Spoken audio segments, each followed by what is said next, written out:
28 ans, mis en examen pour assassinat et placé en détention provisoire à Poitiers. Il est l'ex-compagnon d'une femme de 30 ans tuée au fusil avant-hier dans la Vienne.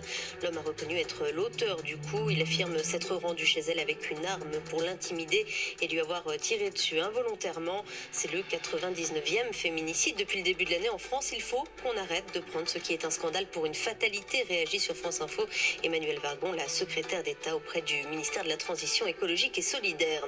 Le Premier ministre Édouard Philippe l'assure, le projet de loi sur la réforme des retraites sera examiné dans les mois qui viennent au Parlement. Son ministre des Comptes publics évoquait pourtant lui ce matin une concertation de près d'un an. Ma détermination est totale, rappelle Édouard Philippe, mais ajoute-t-il, dans la méthode, nous voulons prendre le temps de partager sur un texte aussi important.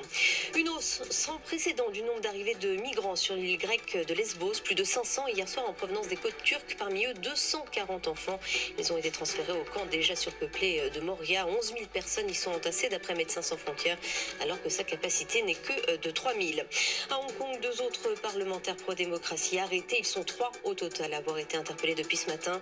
Les associations dénoncent une tentative chinoise de museler l'opposition après l'interdiction d'une grande manifestation prévue demain.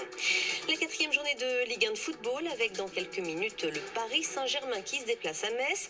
Les Parisiens sans Neymar, la question de son transfert n'est toujours pas réglée. France Info. Et tout est plus clair.